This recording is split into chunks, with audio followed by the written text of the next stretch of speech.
അസ്സലാമു അലൈക്കും വറഹ്മത്തുള്ളാഹി തആല വബറകാതുഹു. ബിസ്മില്ലാ വൽഹംദുലില്ലാ വസ്സലാത്തു വസ്സലാമു അലാ അഷ്റഫിൽ മുർസലീൻ വഅലി കുല്ലി സഹാബത്തി അജ്മഈൻ.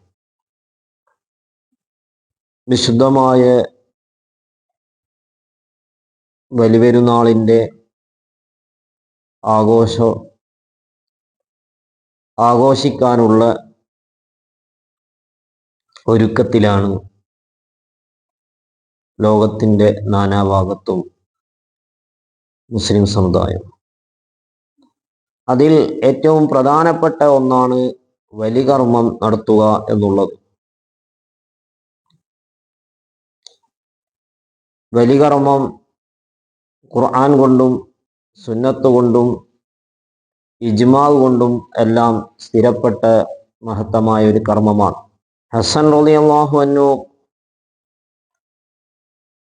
നിവേദനം ചെയ്ത ഹദീസിൽ കാണാം, നബി സല്ലല്ലാഹു അലൈഹി വസല്ലമ തങ്ങൾ പഠിപ്പിക്കുകയാണ്, നല്ല മനസ്സോടെ ഒരാൾ ബലികർമ്മം നടത്തിയാൽ, ഉളുഹിയ്യത്ത് നടത്തിയാൽ, അതിൻ്റെ കാരണമായി കൊണ്ട് അവനിക്ക് നരകം മറയായിരിക്കുന്നതാണ് എന്ന് പറഞ്ഞാൽ നരകത്തെ തൊട്ട് അവനിക്ക് കാവൽ നൽകുന്നതാണ്. എന്നാൽ എന്തിനെയാണ് ഉളുഹിയ്യത്ത് അറക്കേണ്ടത്? നമുക്കറിയാവുന്നതാണ്,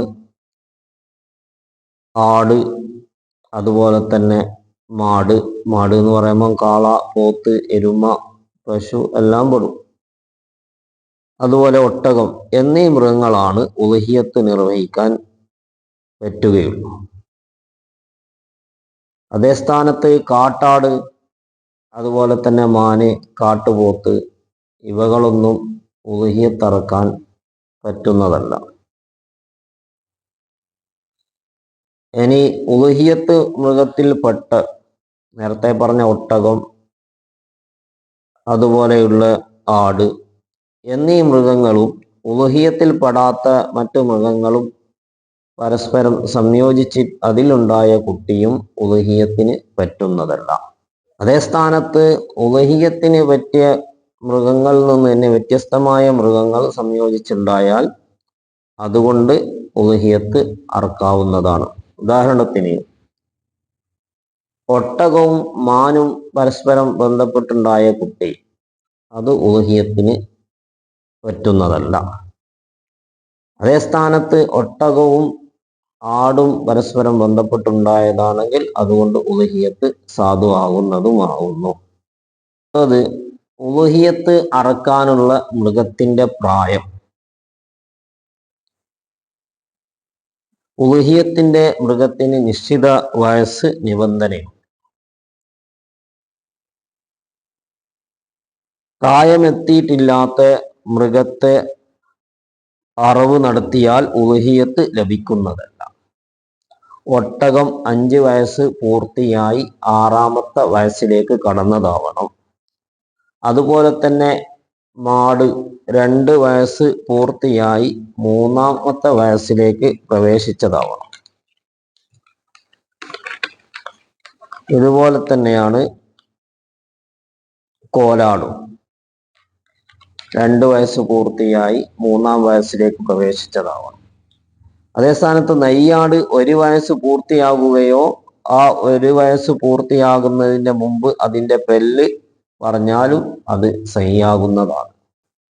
വയസ്സ് അറിയാനുള്ള മാനദണ്ഡം: ഒരു മൃഗത്തിന് 2 വയസ്സ് കഴിഞ്ഞു, 3ാം വയസ്സിലേക്ക് ആ മൃഗം കടന്നിട്ടുണ്ട് എന്നുള്ള മാനദണ്ഡം അത്തരം മൃഗങ്ങളെ കുറിച്ച് അറിയുന്ന ഒരാളുടെ നിഗമനമാണത്. അയാളുടെ നിഗമനം കൊണ്ട് ആ വയസ്സ് സ്വീകാര്യമാണ്.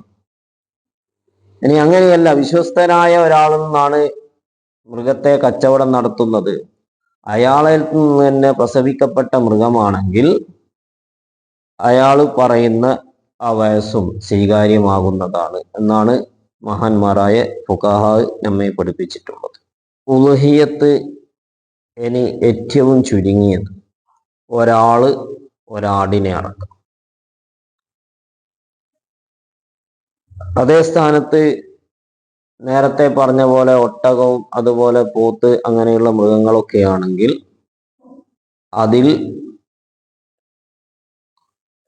ആൾക്ക് ഒരു ഓഹരിയായി, അതായത് 7 പേര് ചേർന്നിട്ട് ഒരു പോത്തിനെ അറക്കാം. അതേ സ്ഥാനത്ത് ആട്ടിനെയാണെങ്കിൽ ഒരാൾ ഒറ്റയ്ക്ക് ഉണ്ടാവും, അതിൽ ഷെയർ ഉണ്ടാവരുത്. ഒരാട് 2 പേർ ചേർന്നിട്ട് ഒരാട്ടിനെ അറുത്താൽ അത് ഉളുഹിയത്ത് സാധുവാകുകയില്ല എന്നാണ് പ്രബലമായ അഭിപ്രായം. അതേ സ്ഥാനത്ത് ഒട്ടകവും പോത്തും ഒക്കെ ആണെങ്കിൽ 7 പേര് ചേർന്നിട്ട് അറക്കാം. 7 പേര് ഷെയർ പൂർത്തിയായതിനു ശേഷമാണ് 8ാമത് ഒരാൾ കൊണ്ടുവന്നത്. എന്നാൽ പിന്നെ ഒരാളല്ലേ കൂടിയിട്ടുള്ളൂ എന്ന നിലക്ക് 8 പേര് ചേർന്നിട്ട് ഒരു വലിമൃഗത്തെ അറുത്താൽ അത് ഉളുഹിയത്ത് ആകുന്നതല്ല. അത് ഉളുഹിയത്തിന്റെ ആ പ്രതിഫലം നഷ്ടപ്പെട്ടു പോവാൻ കാരണമാകും. അത് ഞാൻ ശ്രദ്ധിക്കേണ്ടതാണ്. അതേപോലെ തന്നെ 14 പേര് ചേർന്നിട്ട് 2 പോത്തിനെ വാങ്ങി. ഉദാഹരണം, 14 പേര് ഷെയർ കൂടിയിട്ടുണ്ട്, 2 പോത്തിനെ വാങ്ങി. ഓരോരുത്തരുടെയും ഷെയറിന്റെ മൃഗത്തിന്റെ നിർണയിക്കാതെ 7 പേരുടെ മൃഗം ഇന്നേത്, 7 പേരുടെ മൃഗം ഇന്നേത് എന്ന് വേർതിരിക്കാതെ 14 പേര് ചേർന്നിട്ട് 2 പോത്തിനെ വാങ്ങി ഉളുഹിയത്ത് നടത്താൽ ആ ഉളുഹിയത്ത് സാധുവാകുന്നതല്ല. കാരണം 14 പേർക്കും 2ലും പങ്കാളിത്തമുണ്ടാകും. അപ്പം 7ൽ കൂടുതൽ ആൾ ഒന്നിൽ പങ്കാളിത്തം ചേർന്നതായി വരും. അങ്ങനെയാകുമ്പോൾ ആ ഉളുഹിയത്ത് നഷ്ടപ്പെട്ടു പോകുന്നതാണ്. ഷെയർ ചെയ്ത് ചേർന്ന് ഉളുഹിയത്ത് അറക്കുമ്പോൾ ശ്രദ്ധിക്കേണ്ടതാണ്. പിന്നെ 14 പേരുണ്ടെങ്കിൽ 7 ആളുടെ പോത്ത് ഇന്നേത്. ഉദാഹരണം, ഇനി പോത്തല്ലാത്ത മറ്റു വലിയ മൃഗങ്ങൾ മൂലിയാണെങ്കിലും 7 ആളുടേത് ഇന്നേത്. അങ്ങനെ എത്ര മൃഗങ്ങൾ ഷെയർ ചെയ്തിട്ട് അറക്കുന്നുണ്ടോ അവർ 21 ആളുണ്ടെങ്കിൽ മൂന്നെണ്ണത്തിന് വേറെ തന്നെ തിരിക്കണം. അങ്ങനെയാണ് അറവ് നടത്തേണ്ടത്. 7ൽ കൂടുതൽ ഷെയറുകാർ ഒരു മൃഗത്തിന്റെ മേൽ, അഥവാ നേരത്തെ പറഞ്ഞ പോലെ പോത്ത്, ഒട്ടകം, കാള എന്നിവയിൽ 7ൽ കൂടുതൽ ആൾ ഉണ്ടാവാൻ പാടില്ല. 7ൽ കുറഞ്ഞ ആളുണ്ടാവാം, 5 ആൾ ചേർന്നിട്ട് അറക്കാം, 2 ആൾ ചേർന്നിട്ട് അറക്കാം, അതൊന്നും പ്രശ്നമല്ല. 7ൽ കൂടുതൽ ആളുണ്ടാവാൻ പാടുള്ളതല്ല. അങ്ങനെ ഉണ്ടായാൽ ഉളുഹിയത്തിന്റെ പ്രതിഫലം നഷ്ടപ്പെട്ടു പോകുന്നതാണ്. ഇനി വ്യത്യസ്തമായ ആവശ്യത്തിന് ഒരു മൃഗം, ഉദാഹരണത്തിന് ഹഖീഖയും ഉണ്ട്, ഉളുഹിയത്തും ഉണ്ട്. ഒരാൾക്ക് തന്നെ ഹഖീഖയെ അറക്കണം, ഉളുഹിയത്തും അറക്കണം. പക്ഷെ അത് ഒരു ഷെയർ കൊണ്ട് രണ്ടും പറ്റൂല. അതിന് 2ലും 2 ഷെയർ തന്നെ അറക്കണം. ഇപ്പൊ ഒരു പോത്തില് അതിന്റെ ഒരു ഓഹരി ഉളുഹിയത്ത്, മറ്റൊരു ഓഹരി ഒരാൾക്ക് ഹഖീഖ, അങ്ങനെ അറക്കാവുന്നതാണ്. അങ്ങനെ 7 ആൾക്കാർക്ക് 7 ആവശ്യമുണ്ടെങ്കിലും അത് സാധുവാകുന്നതാണ്. ഒരാൾ ഉളുഹിയത്താവട്ടെ, മറ്റൊരാൾ നേർച്ചയാവട്ടെ, വേറൊരാൾ ഹഖീഖയാവട്ടെ, മറ്റൊരാൾ ഫിദയാവട്ടെ, അങ്ങനെ ചേർന്നർത്താലും അതും സഹിയാകുന്നതാണ്. അതേ സ്ഥാനത്ത് ഉളുഹിയത്തിനു ഒരാള് ഒരു ഓഹരിയിൽ, അതേ ഓഹരിയിൽ തന്നെ മറ്റൊരാൾ ഹഖീഖയും, അങ്ങനെയായ സഹിയാവുകയില്ല. ഇനി ഒരാൾ ചോദിച്ചു, ഉളുഹിയത്തിൽ തന്നെ എൻ്റെ ഓഹരിയിൽ എൻ്റെ മകനെ ഷെയർ കൂട്ടിയാൽ പറ്റുമോ?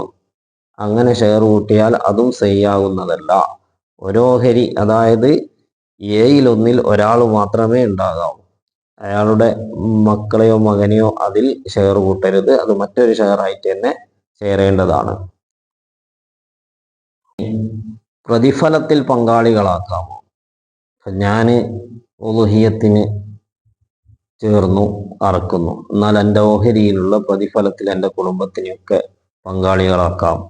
അതിൻ്റെ മിശ്ര സവാബ് ഞങ്ങൾ ആരൊക്കെയുണ്ടോ മക്കൾക്കോ മറ്റൊക്കെ എത്താൻ വേണ്ടി അതിന് അങ്ങനെ ഹദിയ ചെയ്യുന്നതിനും കുഴപ്പമുള്ളതല്ല. പ്രതിഫലത്തിൽ എത്രയും പങ്കാളികളാക്കാം. അതേ സ്ഥാനത്ത് ഷെയറിൽ അങ്ങനെ പങ്കാളികളെ കൂട്ടാൻ പാടുള്ളതല്ല. ത്തിൽ ഏറ്റവും ചുരുങ്ങിയത് ഒരാട്, ഒരൊട്ടകം എന്നിവയുടെ, ഒട്ടകം, പശു എന്നിവയിൽ 7ൽ ചേരാവുന്നതാണ്. 7ൽ കൂടിയാൽ കുഴപ്പമുള്ളതല്ല. ഏറ്റവും ചുരുങ്ങിയത് 7ൽ എന്നാണ്.